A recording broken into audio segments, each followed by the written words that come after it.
Okay, mukhang okay naman kayo. Parang nagugulat, ano? Kinumusta ko sila, nakagalala sila.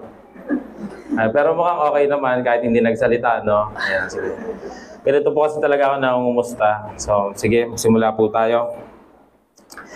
Nung nakaraang week, nagkaroon din kami ng pag-uusap ng mga deacon tungkol sa SSS tsaka pag-ibig, no? Kasi balak natin bigyan yung ating pastor ng ganyang mga benepisyo. I'm sure everyone is aware about SSS, GSIS, PhilHealth, and Pag-ibig. Kasi ilan ito sa mga sangay ng gobyerno kung saan ay maaaring makuha ang isang Pilipinong miyembro ng mga benepisyo. Halimbawa na lang sa PhilHealth, di ba? So kapag ikaw ay na-hospital or kailangan mo ng any medication, pwede kang makakuha ng discount gamit yung PhilHealth mo. SSS, GSIS, Pag-ibig, dyan naman sa mga ahensya na yan, pwede kang mag-loan, no? Pwede kang makakuha ng pera kapag dumating ka sa kagipitan, maaari mong lapitan yung mga ahensya ng gobyerno na yan. If you have urgent needs na kailangan na panggastos. Ito ay tinatawag din na monthly mandatory government contribution. So if you are working, I'm sure you're aware that your employers are nagkakaltas sila sa inyo nung amount na yon, specific amount para yun yung isubmit, no? As an employee, your employer must provide these benefits to you. At kung ikaw naman ay isang employer, no, kailangan pinoprovidean mo din yung mga empleyado mo nitong mga nasabing benepisyo na to. You need to provide these benefits to them. Ang isang manggagawang Pilipino ay dapat mayroong access sa mga benepisyong ito na kanyang pinagtatrabahuan or sa kanyang pagtatrabaho.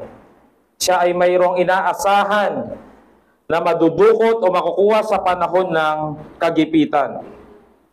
In Christianity, mayroong mga binigay ang Diyos na benepisyo sa isang Kristiyano upang doon siya umasa.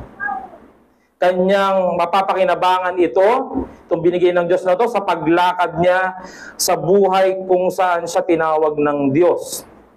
At mas higit ang benepisyo na matatanggap ng isang Kristiyano sa eternidad.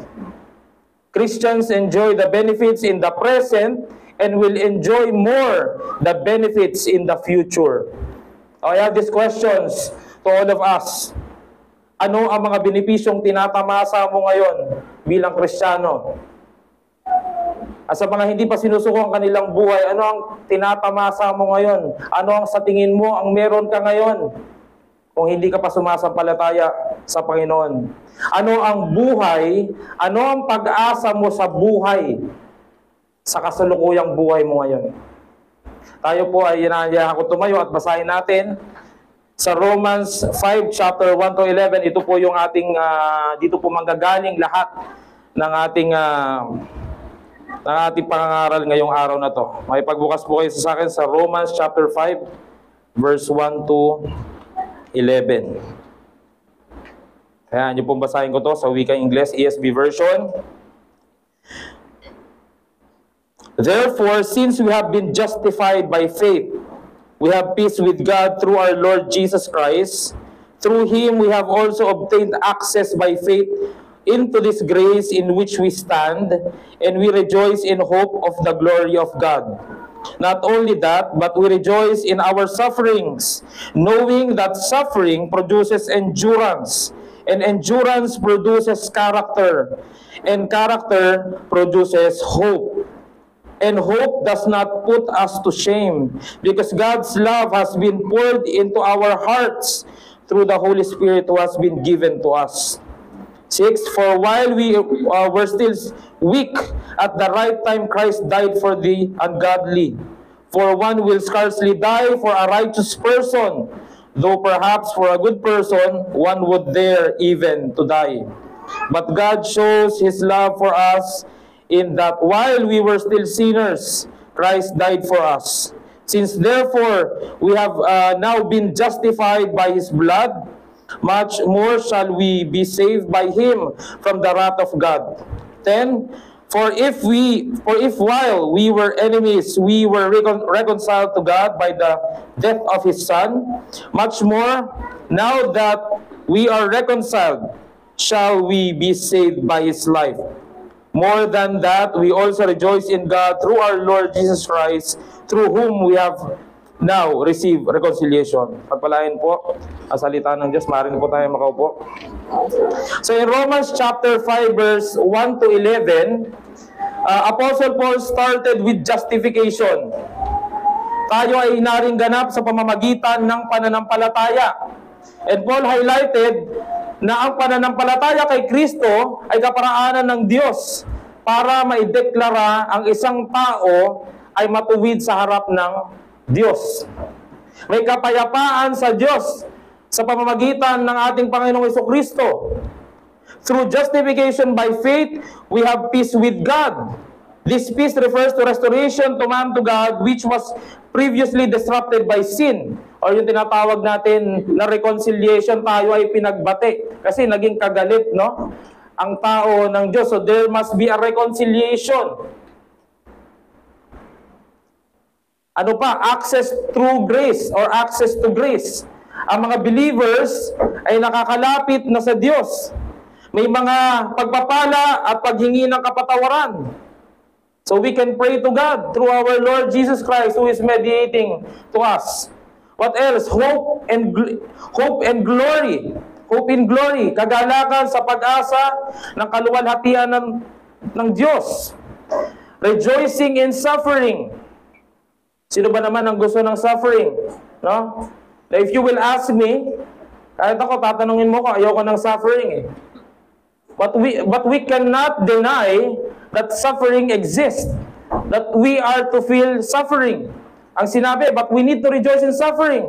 Kagalakan sa gitna ng kapighatian. Lahat tayo mayroong mga pinagdaanan na kapighatian. But because of the grace of God, we can still rejoice. Mayroong Kristiyanong pagtingin sa mga paghihirap sa buhay. Na ang mga pagsubok at paghihirap na ito ay magpapatatag sa iyong Kristiyanong buhay. Oh, it's part of Christianity, no? And we cannot deny that, again, like what I said a while ago, suffering exists, and we cannot deny that kasi we will be able to feel suffering hanggang nabubuhay tayo dito sa mundo.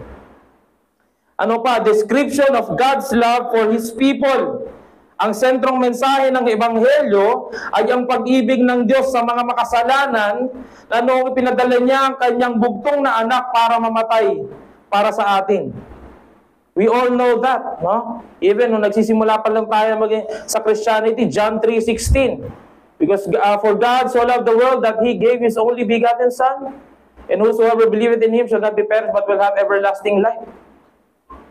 What else? Salvation from God's wrath. Nabanggit din dito ni Paul. It deals with the assurance of salvation to all believers through the blood of our Lord Jesus Christ. Reconciliation and joy. Believers can experience reconciliation and joy through Christ, where believers found joy and confidence in their restored relationship with our Lord Jesus Christ. So ito ang konsepto ng Romans chapter 5 verse 1 to 11.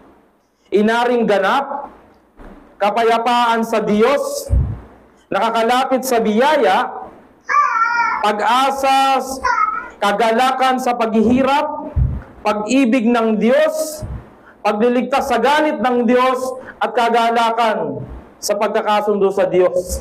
Kung sa ibang term nga, tinatawag nila to na salvation blessing. Ito po yung ating magiging mensahe ngayong araw na to, o ngayong hapon na to.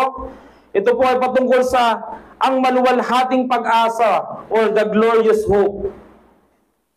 Titingnan po natin ang meron po tayo dito titingnan na tatlong point. No? So the first one is ang pinagpalang katiyakan ng kaligtasan or the blessed assurance of salvation. Pangalawa, ang kagalakan sa kapighatian or the joy in suffering. At pangatlo, ang labis na pagmamahal ng Diyos or the extravagant love of God. ang pinagpalang katiyakan ng kaligtasan. So in Romans chapter 5 verse 1 to 2, Apostle Paul mentioned that the sinners are justified and they have peace with God through our Lord Jesus Christ. Dito nilatag ni Pablo ang pundasyon ng pananampalatayang Kristiyano. The assurance is the cornerstone of our faith. Alam nating lahat na ang bawat building meron niyang pundasyon, no? At napakatibay dapat ng pundasyon na yan. Kasi kapag wala yung pundasyon, alam natin ang maaaring mangyari sa building, ito ay guguho. Kaya nga sa pananampalatayang Kristiyano, kung hindi si Jesucristo ang namatay, guguho ang pananampalatayang Kristiyano. Kaya siyang sinabing, the cornerstone of our faith. Dahil ganun katibay ang ginawang kamatayan ng Panginoong Hesus para magkaroon tayo ng pananampalataya sa Kanya. At itong pananampalataya na to, hindi to guguho kahit kailan. Before we can appreciate the fullness of our justification, it is vital to understand that the condition of humanity without Christ in Romans chapter 3 verse 28, that all have sinned and fall short of the glory of God. We all fall short to the glory of God. Tayo ay nakakulong at nakakadena sa kasalanan. Hiwalay sa Diyos at hindi kayang iligtas ang ating sarili. You need to understand that. If you are not a Christian at this moment, kailangan mong maintindihan na hindi mo kayang iligtas ang sarili mo. Kung ikaw ay Kristiyano at this moment, kailangan mong patuloy na mapaalalahanan na ikaw ay naligtas lamang dahil sa biyaya ng Diyos. Ang kalooban na katuwiran ay galing sa Panginoong Hesus. Ang pag-aaring ganap at katuwiran ay hindi nakakamit sa pamamagitan ng ating sariling pagsisikap o merito. Ito ay ipinagkaloob sa atin sa pamamagitan ng biyaya ng Diyos, sa pamamagitan ng pananampalataya kay Kristo. Justification liberates us from the weight of guilt and condemnation. We no longer live under the shadow of past mistakes and failures because in Christ we are declared righteous. I know we are not righteous, but we are declared righteous because of our Lord Jesus Christ. Ang kaloob na kapayapaan pa, ito pa yung isa. Our justification brings us peace with God. May kapayapaan sa Panginoon. Ang puot ng Diyos sa atin dahil sa kasalanan ay nahugasan ng dugo ni Kristo. We are reconciled with the Heavenly Father, no longer under condemnation, but in perfect harmony with Him. Yes, we are in perfect harmony with Him. We are sinning, yes, even Christian sins, but because of the work of our Lord Jesus Christ, we are in perfect harmony with Him. Nakakalapit tayo, nakahingi tayo ng tawad. It is because of our Lord Jesus Christ. Ang pananampalataya, it is through faith that we receive the gift of justification. Binigyan din ni Apostle Pablo na our own efforts and works cannot bring justification to us. It is a divine gift received by faith in Christ alone. Hindi tayo naniniwala na ang ating mga gawa ay sasapat para magkaroon tayo ng kaligtasan o pananampalataya sa Panginoon. It is through justification. It is freely given. It is because of grace. Now, the point of this is the blessed assurance of our salvation or justification by faith in Christ Jesus is the truth that transforms our lives. Through faith, we receive the gift of peace with God, freedom from condemnation, and hope in the midst of tribulation. Christians only, mga Kristiyano lang ang nagkakaroon ng pag-asa in the midst of tribulation or kapighatian. Kasi meron tayong tinitingnan na babalik. Kristiyanong pag-iisip lang ang meron yan. Let us cling to the assurance, embracing the transformative power of our justification and living in the fullness of God's love and grace.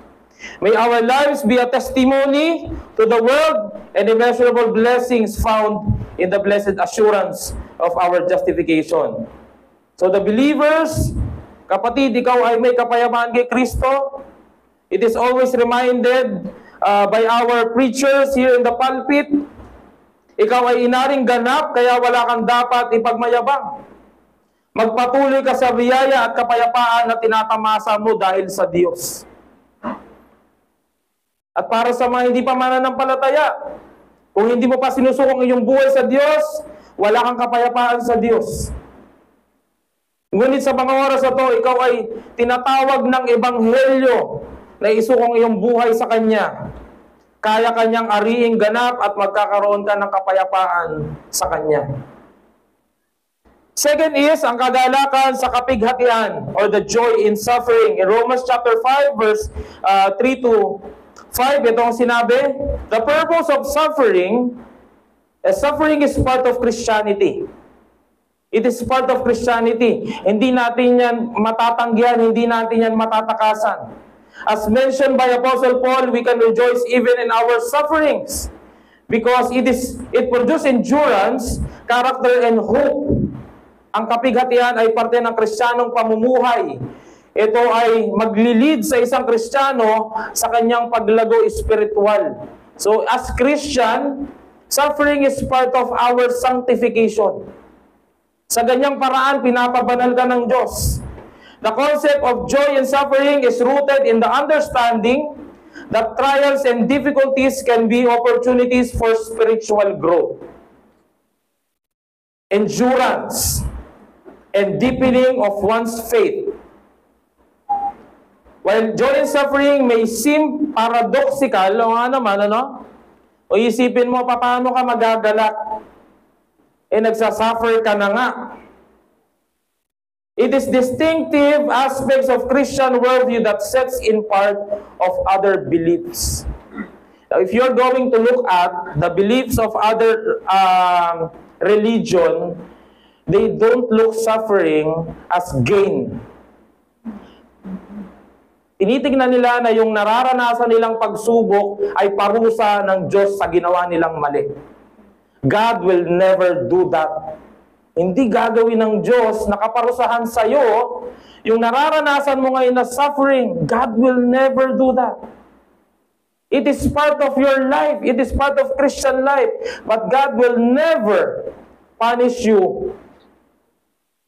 At sasabihin mo na, ay itong suffering na to, gawa ng Diyos sa akin to dahil meron akong nagawang kasalanan noon. Tandaan mo, pinatawad ka na ng Diyos. Anong sinabi sa Biblia? Paraan ng pagpapabanal sa iyo ang iyong nararanasan na suffering. It is your gain, not punishment. Ang punishment, mararanasan ng mga hindi mananampalataya. Pero ang sabi ng Diyos sa iyo, suffering ay hindi yan punishment sa iyo. Gain mo yan. It is also mentioned here that refinement and spiritual growth, or refinement is removal of impurities. God is sanctifying us. Apostle James encouraged believers to consider it pure joy when facing various trials.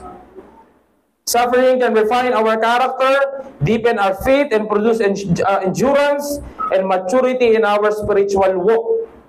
Ang mga pagsubok ang nagpapatatag sa atin upang mas lalong dumepende sa Diyos. We are to depend on God alone. Yung mga pagsubok na yan, magpapatatag sa iyo yan para mas dumepende ka pa sa Diyos. I might think that if God will not give me, God will not give me any trials or any sufferings, I might think that I'm okay, that I don't need Him. But because of this, I rejoice. We rejoice. Why? Because we depend on God alone.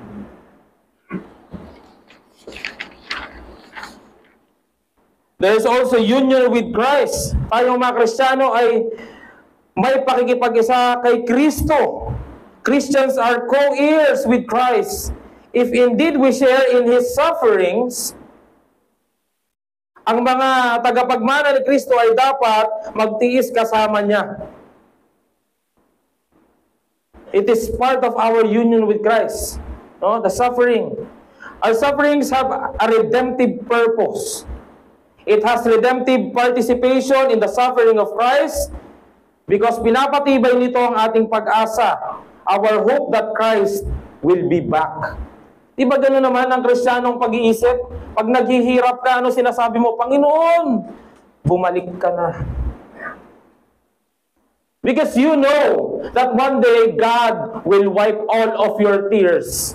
One day, God will remove all of your sufferings. There is hope in Christ. It is part of our union with Christ. We also have eternal perspective. Apostle Paul wrote, I consider that our present sufferings are not worth comparing with the glory that will be revealed in us. Your present suffering is not worth comparing with the glory that will be revealed in us. Christians find joy in suffering when they have eternal perspective. May kagalakan ang isang Kristiyano sa kapaghatian kung mayroon siyang eternal na pagkakaalam sa buhay. Recognizing that the trials and tribulations of this present life are temporary and incomparable to the eternal glory that awaits them. May katapusan ang paghihirap. This is not eternal. Christians, this is not eternal. You might suffer here, but in the future, dun sa pangako ng Panginoon, you will not suffer there. There is also growth in empathy and compassion. No, nagkakaroon ng isang Kristiyano ng growth in empathy and compassion. Why? Because suffering can also cultivate empathy and compassion within believers. Sa paano paraan? As they experience their own suffering, they can better understand and minister to others who are going through similar trials or same trials. Ang ganda, di ba? May mga kapatid ka sa pananampalataya na pinagdadaanan yung pinagdaanan mo. You know how to sympathize with them. You know how to compassion with them. Kasi di ba meron tayong gano'n na I cannot, kumbaga, hindi mo ma-comfort ang isang tao unless naranasan mo yung naranasan niya. I'm not saying na hindi ka pwedeng mag-comfort porket hindi mo naranasan, but yung compassion is not the same level kung naranasan mo yon. Yun yung kagandahan nito. That there is a growth in empathy and compassion, may paglago. What else? The example of Christ. Ang pinagahigit na halimbawa ng kagalakan sa kapighatian ay makikita sa buhay ni Kristo. In Hebrews chapter 12 verse 2, ano sinabi doon? Tiniis ni Kristo ang krus. Hindi inalintana ang kahihiyan dahil sa kagalakang nasa kanyang harapan. Jesus was motivated by the joy of accomplishing the Father's will and securing salvation for humanity. If Christ suffered, we have union with Christ, you will suffer as well. Masakit. Sino ba naman ang gusto ng suffering? Nabanggit ko nga kanina, kahit ako, ayoko niyan. But if Christ undergone suffering, Christians must undergo sufferings as well. The assurance of God's love. Amid suffering, we are not abandoned. Ulitin ko, amid suffering, God never abandoned His people. In verse 5, tells us that God's love has been poured out into our hearts through the Holy Spirit. This outpouring of love reminds us that God is intimately present with us, providing comfort and strength and hope. In your suffering, God is with you. In our suffering, God is with us. Now, there is a feeling that in times of our suffering, there is a feeling na parang iniwan na ako ng Diyos. It is normal. There are times that even Christians feel or felt that way. Na parang iniwan ka na ng Diyos. Na parang yung sakit hindi nawawala. Na parang hindi mo siya nararamdaman. But let me remind you about this. We cannot base our feeling na iniwan na tayo ng Diyos. Hindi natin pwedeng ibase sa nararamdaman natin na ang Diyos ay iniwan na tayo. Because ang sinabi niya sa kanyang pangako, ay hindi niya tayo iniwan. He is always with us. Now, our point here is it is important to note that the joy in suffering does not mean Christians seek to celebrate pain. No, hindi natin sinasabi na kapag malungkot ka, mag-celebrate ka. No, that's not what we're trying to say here. Na hindi rin ito yung sinasabi ni Paul doon sa joy in suffering. Ang sinabi dito, rather, it is the recognition that God can work through suffering, bringing forth growth, spiritual maturity, and deeper understanding of His love and faithfulness. That's the joy in suffering. And yung kagalakan sa kapighatian. Kapag ikaw ay may naramdaman na kapag nalulungkot ka, masakit yung pinagdadaanan mo, umiyak ka. Umiyak ka. Huwag mong pigilin yung luha mo. Iiyak mo. Iiyak mo sa Diyos. Because, nalulungkot ka talaga eh. Umiyak ka. Ang pag-asa, ang ugat ng kagalakan sa kapighatian. Ang pagtitiwala sa Diyos ay magbibigay ng kagandahan kahit sa pinakapangit na sitwasyon ng iyong buhay. Ulitin ko ha. Ang pagtitiwala sa Diyos ay magbibigay ng kagandahan kahit sa pinakapangit na sitwasyon ng iyong buhay. Because you have hope in Christ. And that is beautiful. The redemption that God has done is very beautiful. The challenge here is for the believers, mahirap ang buhay Kristiyano. Ngunit sa kahirapan at kapighatian na ito, tinatawag ka ng Diyos na lumakad at magpatuloy sa pananampalataya. Gusto ng Diyos na makita mo na sa mga kapighatian na ito ay may kagalakan. Rejoice in your suffering, for you are not suffering alone. You are with Christ. Christ experienced suffering. He knows what you feel. Alam ng Diyos kung anong nararamdaman mo. Naging tao siya. Naramdaman niya lahat ng klase ng suffering. So you cannot tell God na hindi mo alam ang nararamdaman ko. God knows every pain. God knows every suffering. And for the non-believers, paano mo tinitingnan ng kapighatian? Marahil may mga panahon na gusto mo nang sumuko dahil ibang tingin at pananaw mo sa buhay. Sa oras na ito ay sinasabi sa iyo ng Diyos, isuko mo ang buhay mo sa Kanya. At ikaw ay makakasumpong ng kagalakan sa kabila ng hirap na iyong tinatamasa sa buhay. Yung inawit natin kanina, no, yung second hymn natin, yung It Is Well, alam nyo na yung story na yan, but let me tell it to you again. It is well with my soul conveys a profound sense of trust and surrender to God even in the midst of immense pain and tragedy. The song draws upon the biblical story of Horatio Spafford, who experienced great loss and grief in 1871. Spafford's 4 daughters tragically died in a shipwreck, leaving him heartbroken and devastated. Yet amidst his sorrow, Spafford found solace in his faith and penned the lyrics to this beloved hymn. So even in times of tragedy, God is calling us to trust in Him, not to abandon Him. Don't abandon your faith. Even Job felt that way. Ang tindi ng naranasan ni Job, nawala lahat sa kanya, lahat ng mga temporal things na meron siya. Pero merong isang hindi nawala sa kanya, at yun ang pananampalataya niya sa Diyos. Yun ang pananampalataya niya sa Diyos. So let's go now to our last point, ang labis na pagmamahal ng Diyos. Romans chapter 5, verse 6 to 11, God's love for the sinners. The weak refers to the powerless people. Nabanggit doon, there's weak.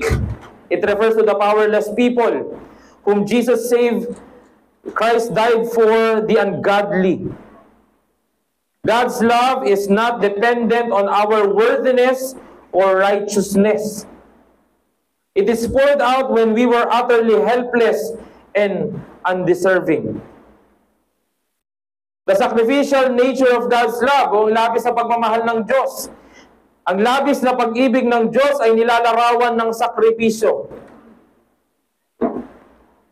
In verse 7 declares, "For one would scarcely die for a righteous person, though perhaps for a good person, one would dare even to die."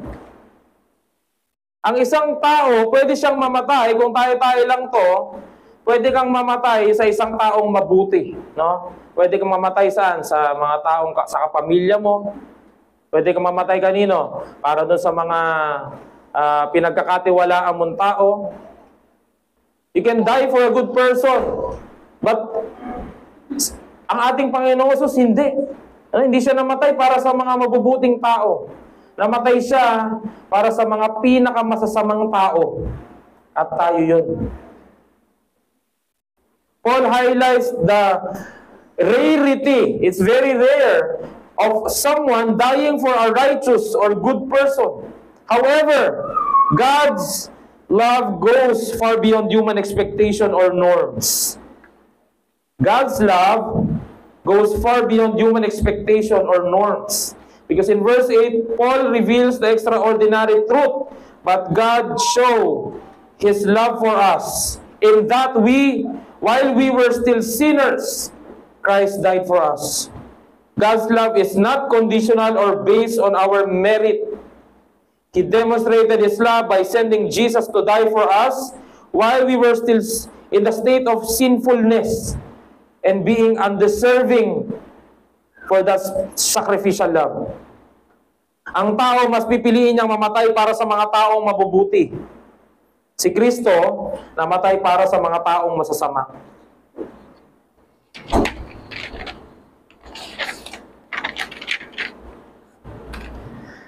Reconciliation through God's love. We are God's enemy, yet He chose to befriend us. We are reconciled to God by the death of His Son, and ang reconciliation na ito ang nagbigay ng daan upang tayo ay maligtas at ma-restore ang nasirang relasyon sa Kanya. The result of God's love is the extravagant of love of God produces transformation and joy. In verse 11, it states here na tayo ay may kagalakan sa Diyos dahil sa ginawa ng ating Panginoong Jesus. Si Kristo ang dahilan ng ating kagalakan sa Diyos. The reason why we can delight in His love, grace, and salvation. Now, the point of the point here is in Romans chapter 5, verse 6 to 11, the extravagant love of God is revealed as a love that surpasses human understanding and expectation. It is a sacrificial love demonstrated through the death of Jesus Christ for the undeserving. This love brings about reconciliation, salvation, and ultimately joy in our relationship with God. May we continually marvel at the depths of God's love and respond with gratitude, worship, and a desire to share His love with others. So, challenge for the believers, patuloy kang magkaroon ng kagalakan sa Diyos na nagbibigay sa iyo ng lahat. Nawa ay patuloy na umawit ang iyong puso sa Diyos sa mga nang may kagalakan. And for the non-believers, yung mga hindi pa sinusuko ang buhay nila sa Panginoon, tandaan mo ang puot ng Diyos ay nasa iyo. Kaaway ka ng Diyos. Sira ang iyong relasyon sa Diyos. Ngayon ay tinatawag ka ng Diyos upang ibalik ang nasirang relasyon na yan sa Kanya. Lumapit ka sa Kanya, humingi ka ng tawad sa Kanya, manampalataya ka sa ating Panginoong Hesus na namatay upang ipagbati tayo sa Ama, at sisiguraduhin ko sa iyo, masusumpungan mo ang labis na pagmamahal ng Diyos. Now, in my perspective, I believe that we cannot compare the love of God. No, hindi tayo pwedeng gumamit ng any illustration para ikumpara natin ang pag-ibig ng Diyos. Well, it's like the Trinity. No? Hindi tayo pwedeng gumamit ng anong illustration para i-explain natin kung ano ba yung Trinity na yan. It is like the love of God. We cannot compare it to anything. God's love indeed, it is incomprehensible. Well, I can say na ang pwede natin gawin ay pamalita ang kanyang pag-ibig sa mga taong makasalanan. Ang mga makasalanan nakasumpong ng habag sa banal at Trinidad na Diyos, at tayo yun. Tayong mga nakasumpong ng habag at habag at grasya ng Diyos, ipamalita natin sa iba kung anong kanyang pag-ibig. I would like also to add this, na itong mga nabanggit natin, no, na mga benepisyo or mga salvation blessing na to, church is considered as the channel of these benefits. No? Ang iglesia ang daluyan ng mga benepisyo na to. Kasi papaano mo nga naman ma-exercise or itong mga benefits na to, papaano mo siya magagamit if you don't belong in a local church. The church as a channel of blessing o iglesia ang daluyan ng benepisyo. Ang isang manggagawa, katulad ng isang manggagawa ay maaaring maging member ng mga sangay ng gobyerno na nabanggit ko kanina. No? Kung siya ay empleyado ng isang kumpanya, makukuha niya lang itong mga benefits na to kung siya ay empleyado ng isang kumpanya. Yes, meron tayong tinatawag na self-employed, no? So, as on your own, ikaw yung naghuhulog doon sa mga ahensya ng gobyerno na to. Pero, ang pinaka-normative sa Pilipinas is dapat empleyado ka ng isang kumpanya, no, para ma-providean ka nitong mga health benefits na to. Ang mga Kristiyano, inutusan ng Diyos na maging membro ng iglesia, sapagkat ito ang daluyan ng pag-asa. Hindi hinayaan ng Diyos na mag-isa ang isang Kristiyano sa paglakad niya nito, dahil alam ng Diyos na hindi madali ang lakaran patungo sa kaluwalhatian. Sa iglesia tayo inutusan ng Diyos upang makinig ng kanyang salita, awitin ang kanyang salita, basahin ang kanyang salita, idalangin ang kanyang salita. Lahat ng ito ay kaparaanan ng biyaya ng Diyos. So para ma-experience mo itong mga benepisyo na to na sinasabi ng Biblia, it is a must for a Christian to be a member of a local church.